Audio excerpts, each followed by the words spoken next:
Hello, everyone. I'm Rosa Linda Román. I go by Rosa Linda, and I am talking to you from my new boat. Well, new to us. And I'm in Spain, near Barcelona. I'm not going to tell you the name of the boat yet because I'm waiting. I'm a bit superstitious about these things, and I'm waiting till our daughter Ahava arrives in about a month. Actually, less than a month, a few weeks now, thankfully. And we're going to do like a formal blessing with the new name and all of that with our whole crew. So I'm not going to share that name with you publicly yet, although some of you who know me probably could figure it out. But anyway, for now, I will share, like I do this time every week, a chapter from my book, Losing Sight of the Shore, How to Live on a Boat Without Killing Your Family. I read a chapter of this, my sailing memoir, once a week, and it's becoming more challenging because there's a massive time difference between here and mountain time, where I normally am in New Mexico. Now it's about 8 hours ahead, which actually wouldn't be a big deal, except here in Spain, everybody does everything later, and 8 o'clock p.m. is dinner time here. So we will probably be at dinner. So I'm actually recording this about an hour before this actual broadcast. So apologies for not being live, but got to make it work one way or the other. So let me get my glasses and let me read this chapter to you and see how it goes. All right. Again, this is Losing Sight of the Shore, chapter 23, Kid Entertainment. You would think that the very nature of being on a boat would mean you never again have to hear your children utter the words, "I'm bored." But ask anyone that has had to wait out a blow in an anchorage or spent long stretches of time on sparsely populated islands with their kids, and they will tell you theirs are no different than their land-based counterparts in this complaining department. I have seen blogs by fellow cruisers who have only one kid, and I marvel at how the parents don't lose their minds. You are away from internet and your ability to use the occasional electronic babysitter, and your one child has no playmates. From talking to these brave souls, I gather that their kids are more creative and self-entertaining than mine are, and you will never hear them complain about this. But for me, I am super grateful that my kids had each other, plus a dog on board to entertain them. Yes, they did own iPads that we had DVD players and we had DVD players and TVs on board. But my kids will tell you that I am the mean mommy who never let them veg out on tech on such a beautiful day. If we were at an anchorage, I would make them go for a swim or a kayak or to take a paddleboard around the boat if they started complaining to me about being bored. I felt that the tech should generally be reserved for crossings when everyone was too seasick to want to look at the thing anyway. The worst bouts of boredom for my kids happened when we were at a marina for any length of time. At an anchorage, you were usually in relatively shallow water surrounded by other cruisers who would help keep an eye on your kids and your dog, and you were generally close enough to shore that they could swim to safety if needed. At a marina, it was a very different story. Yes, there might be other liveaboards, but they weren't always the kind that liked kids or noise, and the layout of the docks were often not very kid-friendly. In order to get to the showers or the laundry area, you might have to pass by a bunch of drunk guys on a weekend party boat or the public restrooms where the homeless folks like to sleep.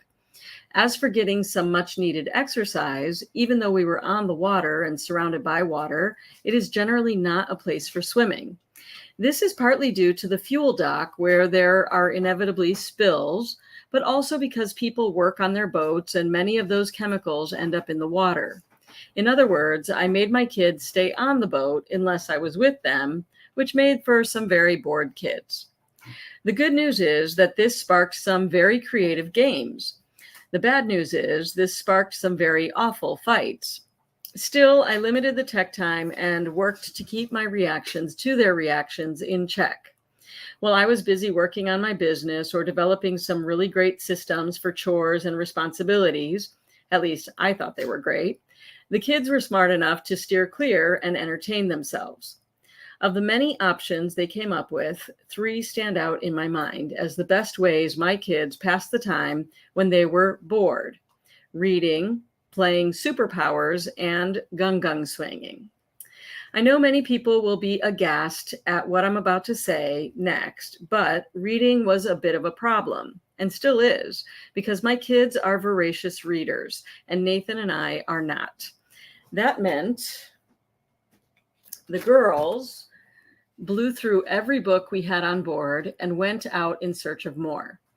Living at a marina, the first place they could always find books was in the laundry room or community lounge, which cruisers often use as a book exchange.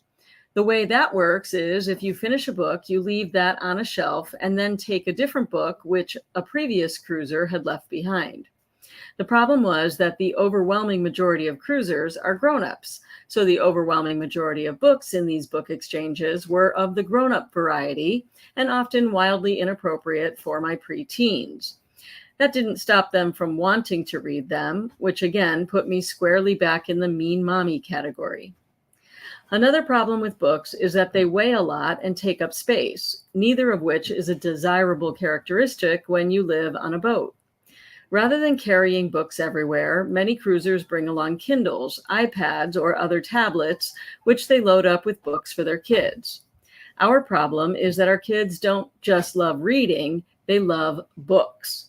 Realizing this and not wanting to spend a fortune on a book that they would be done with in a few days, we always sought out libraries wherever we went. U.S. libraries are generally amazing in the sense that they are well stocked and run like a well-oiled machine. This is great for finding the books you want as long as you are staying in one place for a while. Most local libraries will only let residents check out their materials. The frequently moving nature of the liveaboard life can make that difficult. But because of Ahava's gymnastics training, we found ourselves at Riviera Beach Marina for many months, which gave us a local address and the chance to get library cards. Like clockwork, we would take a trip to the library every week and return to the Dawn Treader with a mountain of books to fill some of those boring hours. This insatiable craving for more and more books began long before we moved on to the Dawn Treader. Back when we were living on Hakuna Matata, even though the girls were just 2 and 4 at the time, the search for books was a major pastime. Gratefully, we found little libraries, even on some of the tiniest islands. Since many of their visitors were transient, they often had ways for book lovers to buy, borrow, or swap books without needing a permanent local address. Some of these libraries were run by volunteers from the cruising community, and some were run by local retirees. When managed well, these little libraries felt like discovering gold at the end of the rainbow for my kids. The problem was that several of these libraries had woefully inconsistent hours.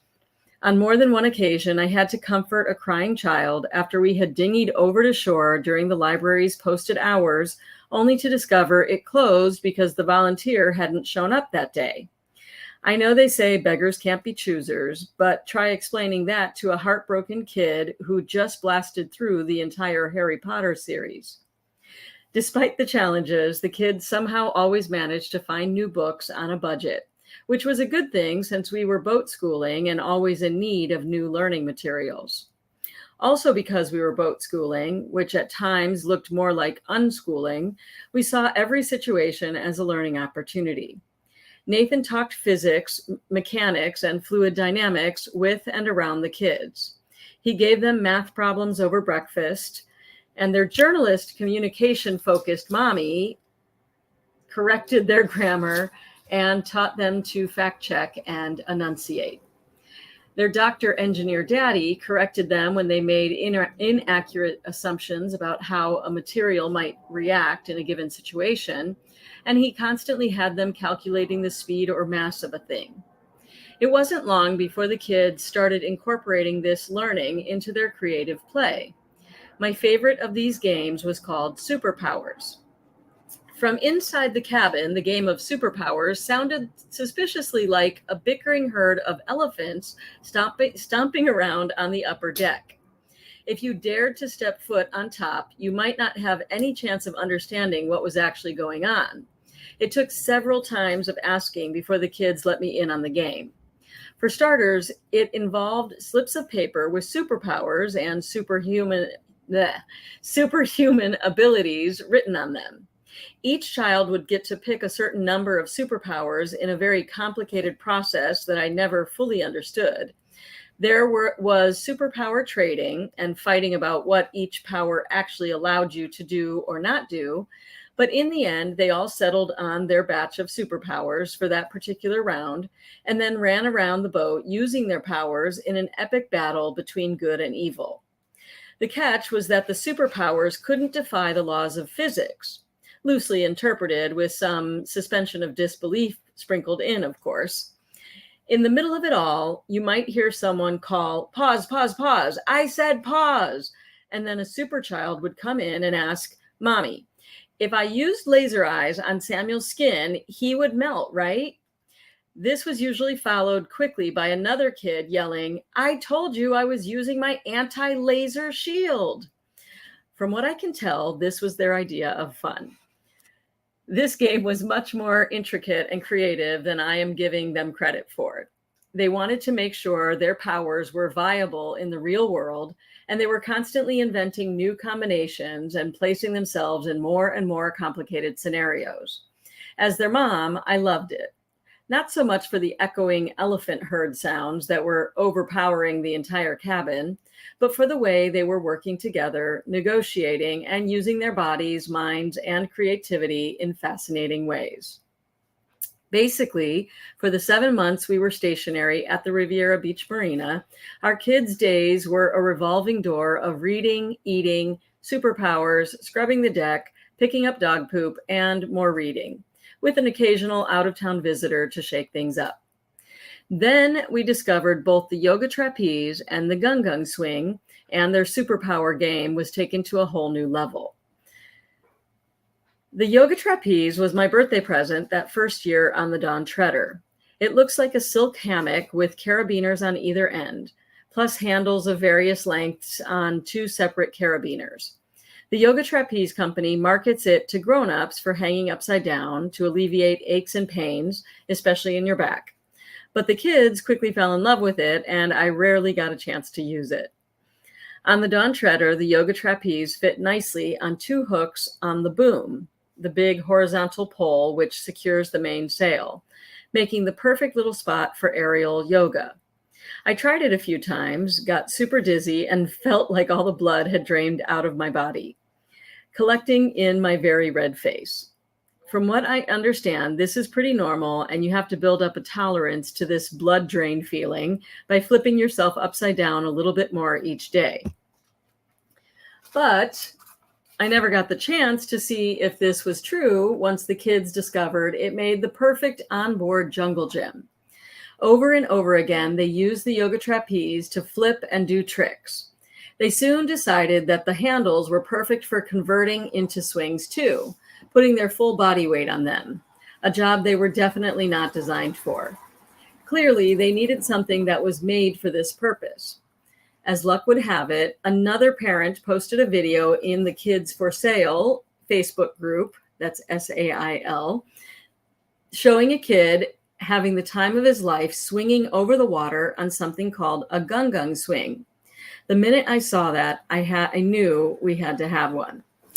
The gung swing comes from IKEA and is a well-built forest green swing with carabiners on each end. In the store, it hangs harmlessly from an imaginary kid's bedroom ceiling where they sit in it quietly reading a book. In our liveaboard life, the gung swing was something else entirely. It was an instrument for joyous, wild movement on an otherwise boring day. Hung from the downhaul rope off of the mast, it became a roller coaster and an exercise apparatus all in one. It was also a German Shepherd exerciser as she ran from bow to stern hundreds of times, trying to catch the airborne child swinging out over the water. Combined with the yoga trapeze, the gung gung swing gave the kids two new tools in their superpowers game and became their favorite pastime at marinas and on long passages. Sitting in the swings, legs against the hull, they looked like Spider-Man running along the side of the Dawn Treader. They skimmed the waves both upside down and right side up, gaining strength and confidence along the way. There is no way for me to capture in words what this swing did for a bunch of boat kids with time on their hands. Sorry about that. Over the years, my kids introduced dozens of other kids and their grown-ups to the joys of the gung gung swing. I was one of those grown-ups who learned quickly that this was a serious leg workout, the equivalent of doing lots of squats, but one that left you giggling like a little girl. My favorite thing was witnessing a generally timid child or reserved parent turn fearless as they ran along the side of the boat. And because we gifted several other boats their own gung gung swings, we know the joyous swinging lives on, even as we are no longer a live-aboard family. If reading this makes you feel a twinge of jealousy, let me bring it all back to reality. Even with all of the reading, boat schooling, superpowers, sailing, exploring, flipping, and swinging going on, there were plenty of days that the kids would fit right in with their landlocked peers with the age-old refrain we parents all dread. Mommy, Daddy, there's nothing to do. I'm so bored. And that was chapter 23, Kid Entertainment, Losing Sight of the Shore. I hope you enjoyed that. It makes me smile so much because so much has happened since I wrote this book. And now here we are. I've just been on the boat for a week now. In fact, just under a week, because I did the live stream last week while we were on the road driving to the boat. And it's been a whirlwind. I'm happy to report we got Nala here. We have figured out a lot of the logistics. I am not happy to report that the air conditioning is broken and the heat of a Mediterranean summer is pretty challenging. And we also are having some kind of engine trouble and finally some kind of navigation issue. The other thing that's interesting as I read this chapter is the whole thing was about kid entertainment. And I was like, oh, we didn't have internet. Well, that was true on the previous boats, but on this boat, we actually have Starlink. I sent that here to the Med on a big mega yacht that was willing to take some of our stuff. So we now have Starlink, which is why I am able to share this with you. And the other thing that struck me as I was reading the chapter is this is a motor cat. It does not have a sail, so there is no big, tall mast. And so Samuel is very sad that we don't have a gung gung swing to swing back and forth along the side of the boat. So we have a lot to explore, a lot to learn. I'm sure we'll find new ways to enjoy. We are at a marina right now outside of Barcelona, and the water is just as disgusting as I described in that chapter.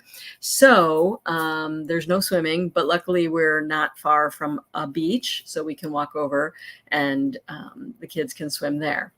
If you are interested in following our journey of this new boat, and I'll share some of the stuff from previous boats, you can check out my Substack. That is rosalindaromán.substack.com, and you can find a link here in the show notes. All right, that is it from the Med, from Spain. Muchas gracias. We're practicing our Spanish a lot, and I appreciate you being here. Thanks for watching. I'm Rosa Linda Román.